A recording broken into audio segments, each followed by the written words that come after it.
بسم اللہ الرحمن الرحیم۔ درود پاک پڑھنے کی بہت ہی زیادہ فضیلت احادیث مبارکہ سے ملتی ہے۔ میرے پاک پیغمبر سرور کونین صلی اللہ علیہ وسلم نے ارشاد فرمایا کہ جو شخص مجھ پر ایک مرتبہ درود پاک پڑھتا ہے، اللہ تبارک و تعالی اس پر 10 رحمتیں نازل فرماتے ہیں، اس کے 10 گناہوں کو معاف فرماتے ہیں، اس کے 10 درجات کو بلند فرماتے ہیں۔ فرمایا کہ اگر کوئی شخص یہ چاہتا ہے کہ اس کو خواب میں اللہ کے رسول صلی اللہ علیہ وسلم کا دیدار ہو تو اس کو چاہیے کہ وہ کثرت کے ساتھ رسول اللہ صلی اللہ علیہ وسلم پر درود پاک پڑھا کرے۔ فرمایا کہ اگر کوئی شخص چاہتا ہے کہ اس کو رسول اللہ صلی اللہ علیہ وسلم کی شفاعت حاصل ہو تو اس کو چاہیے کہ کثرت کے ساتھ رسول اللہ صلی اللہ علیہ وسلم کی ذات مطہرہ پر درود پاک پڑھا کرے۔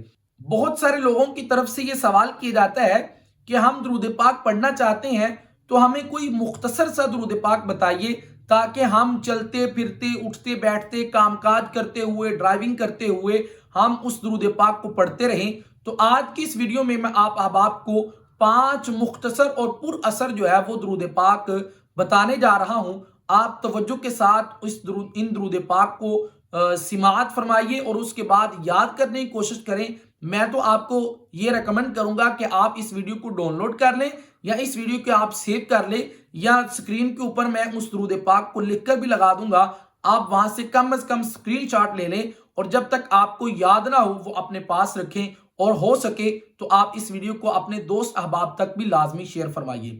سب سے پہلے نمبر پر جو درود پاک ہے، فرمایا بسم اللہ اللہم صلی علی محمد، بسم اللہ اللہم صلی علی محمد، بہت ہی خوبصورت درود پاک ہے۔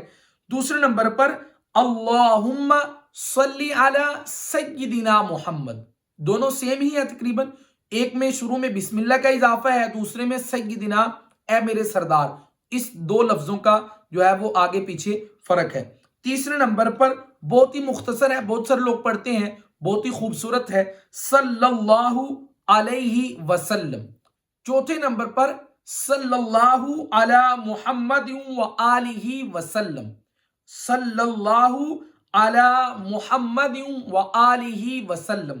پانچویں نمبر پر جزا اللہ عنا سیدنا محمد ما ہوا اہلہ، جزا اللہ عنا سیدنا محمد ما ہوا اہلہ۔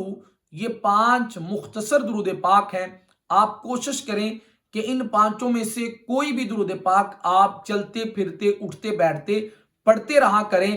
فرمایا کہ جب بھی کوئی فرد درود پاک کو پڑھتا ہے تو فرشتے اس درود پاک کو لے جا کر رسول اللہ صلی اللہ علیہ وسلم کے روضہ اقدس پر حاضر ہوتے ہیں اور ہمارا نام لے کر جو ہے وہ اس درود پاک کو آپ صلی اللہ علیہ وسلم کی ذات مطہرہ پر پیش کیا جاتا ہے کہ یا رسول اللہ صلی اللہ علیہ وسلم فلاں بن فلاں نے آپ پر اتنی دفعہ جو ہے وہ درود و سلام پڑھا ہے۔ تو اس لیے کوشش کریں کہ کثرت کے ساتھ رسول اللہ صلی اللہ علیہ وسلم کی ذات مطہرہ پر درود پاک پڑھا جائے۔ اللہ تبارک و تعالی ہم سب کو کثرت کے ساتھ درود پاک پڑھنے کی توفیق عطا فرمائے۔